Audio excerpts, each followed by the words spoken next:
Hey guys, Kaylee here, and welcome back to the Honeystead. It's that time again for me to get into some of our colonies and do a quick inspection, so come on, join me.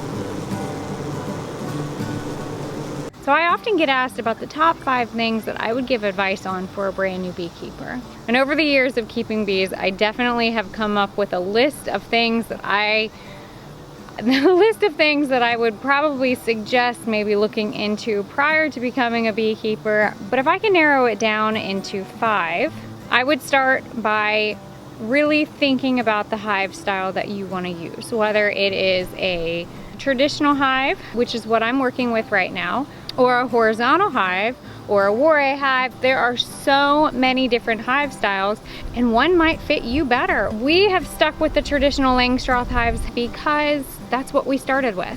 And financially, it's expensive. So for us to completely switch all of our colonies right now would not necessarily be the smartest decision. We've just learned to work with the Langstroth hives. It's easy for us to get the equipment. Will I try a horizontal hive? Absolutely. Will I try a flow hive? Probably. Will I try a warray hive? Yeah, at some point I will.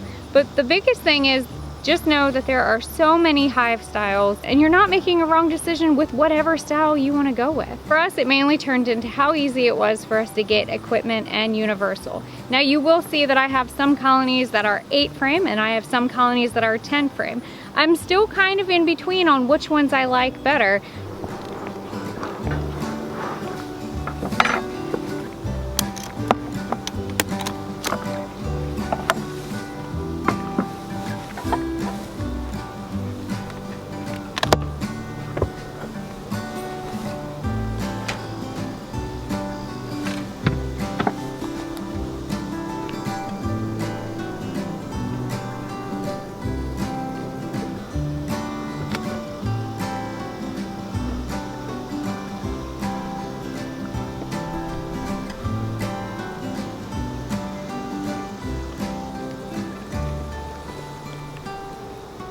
Little girl. Check, huh?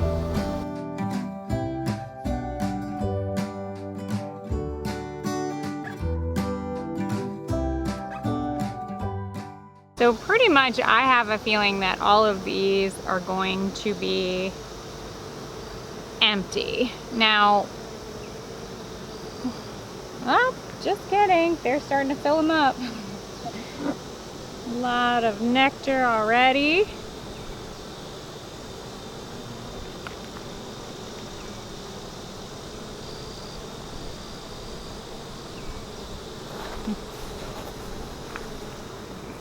Look at that. That little girl got nectar on her wing. And the other ones are helping clean her up.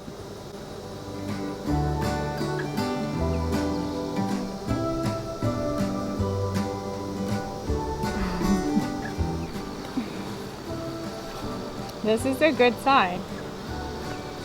They are busy, busy, busy. We just added this one on not long ago and they're doing a pretty good job about drawing it out already.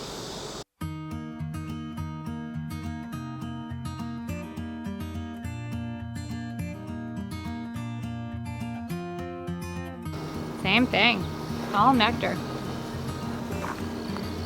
All nectar, you can see. They're getting these stores. This is what they're gonna be using for winter.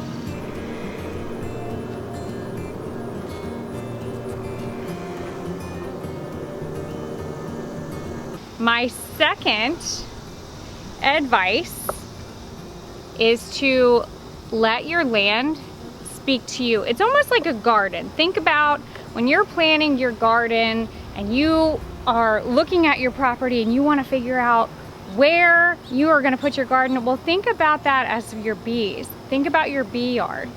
You know, there are a lot of people who have their bees in full shade we keep our apiary in full sun. And just to take into consideration, there is a discussion about hive beetles that could come and infest your hives. Hive beetles actually survive better in shady areas versus full sunny areas. So definitely take that into consideration when you guys are planning your apiary. So my second advice is to truly study your land, figure out where you want to place your bees. The directions that our hives are facing are towards the sunrise. Your bees will actually wake up and go start foraging sooner if your bees are facing the direction of the sun. You also want to think about your pests, you want to think about your fencing, you want to think about electric, because there are predators that you're going to combat. If you create a space for your bees that you want to be in, you're going to spend more time up here. We have an awesome viewer named JT. He is a 15-year-old young man that is aspiring to become a beekeeper. He personally asked me about my placement and setup of my colonies. I definitely know that is a top question when you guys are placing your colonies to truly consider. I'll also add to consider what you're putting your hives on. There are a lot of people who put them on cinder blocks, and that is not a problem. For us, we want something a little bit more stable, and I like the ability that I have to be able to ratchet strap my hives down to their stand. So I'm pretty confident that all of this is now just new comb. They're already filling it with nectar. What I'm looking for today is I'm actually looking for egg. I didn't see any up here. Let's go down and see what's a little bit lower.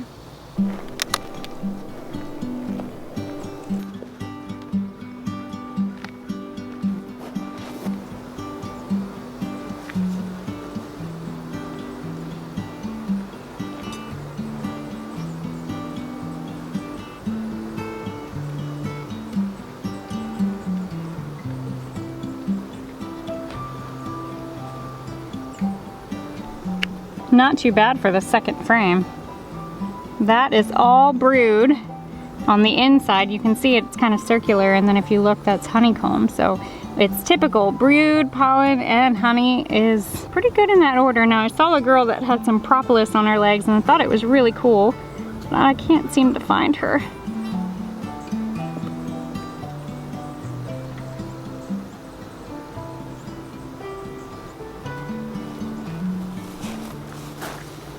So I am extremely confident that this is queen right. Now, I will add, sometimes when you see that shotgunny looking pattern, don't always think, oh my gosh, it's wrong. Just know that it's the different phases of the brood, from egg to larva. I wish I could show you, it's a little dark, but down here in this corner, I see brand new egg. And then there's some older larva. Definitely looks good. Looking good, girl. If I can find the queen, I'll show you. I'm honestly not too worried about finding her though, because I see brand new, freshly laid eggs, and that is what matters. For the third piece of advice that I have is to make sure to invest in a suit that you're comfortable wearing. Now, you guys know I wear this tan suit pretty much often, and the reason why is because it's fully vented. Beekeeping can be really hot and really sweaty, so for me, having a vented suit is probably my third piece of advice. You're not going to want to inspect your hives if you're just completely overheated. Now, there are people who don't wear suits, and that's cool. There are people who don't wear gloves, and that's cool too. There are people who do, and that is cool too. You are going to be the beekeeper that you want to be, and you're going to do what you want to do because it's yours. You can do what you want to do. You're not doing anything wrong. You can wear what you want. You cannot wear what you want. For me, I like a good vented suit, and it keeps me cool when I'm inspecting my colonies.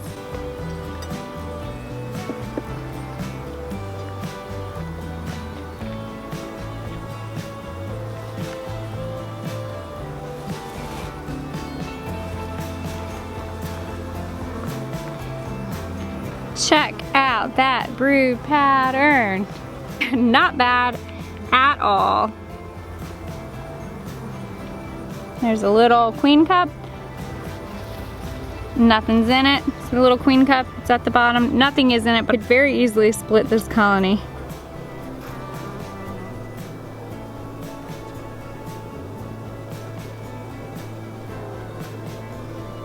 And another really awesome frame of brood.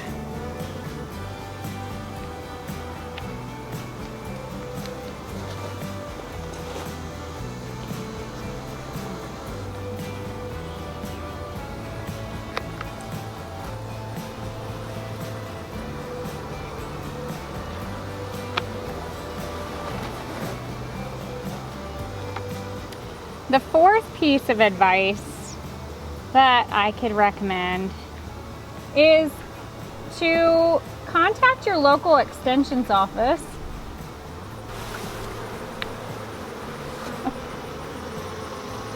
These girls. So the fourth piece of advice that I would say is to contact your local extensions office. Whoa, that's all brood. Holy brood pattern. Look at that brood pattern. So the fourth piece of advice that I would say is to contact your local extensions office and see what type of clubs are out there. You know, it's always good to know a beekeeper in your area. It's always good to know a few beekeepers in your area. The reason why is because you can run ideas, bounce ideas off of them if they're more experienced or if you're brand new. It is good to see what everyone else is doing and when they're doing in that area, so that you kind of have an idea on what to do and when to do it. Plus, it gives you a friend. It gives you somebody that you can talk to. And like I said, make a few of them. It's always good to talk to other people in your area. Look, can you see right there? And right there, we have 2 new baby bees getting ready to emerge.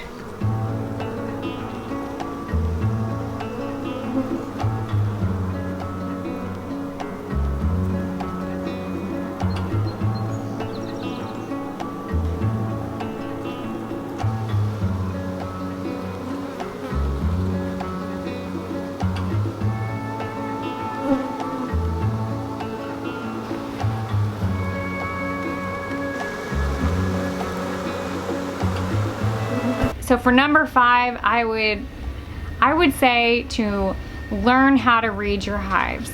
Learn how, and this kind of goes hand in hand, learn when to inspect your colonies and how to read your hives. All of a sudden I noticed the girls started getting a little flustered. My smoker was kind of out. I should have probably lit it again, but you know what? I was happy with everything that I saw in that colony. We had brood, we had pollen, we had nectar, we had brand new baby bees, we had brand new baby eggs. I saw some drones. I did not see the queen, but that's okay. I don't always need to see the queen to know that that colony is gonna do just fine. But all of a sudden the girls started getting a little frustrated with me. And so I looked up and I realized we're getting ready to get hit with a thunderstorm. You can learn a lot about your bees from watching them. At some point, you're gonna put your book down and you're gonna actually pick up your hive tool and start inspecting. That is the best way to learn. Take pictures, document, figure out if you don't know what your bees are doing right away, take a picture of it, and then when you have time to sit down and research, read about it, learn. This is just a very short, general list of things that I would recommend. And each season that you go through as a beekeeper, you're gonna continue to learn, you're gonna continue to grow just as your bees do. Make sure to like this video and subscribe to my channel. We do a little bit of everything here at the Honeystead, but the one thing that we do best is we show love and joy and encouragement to others.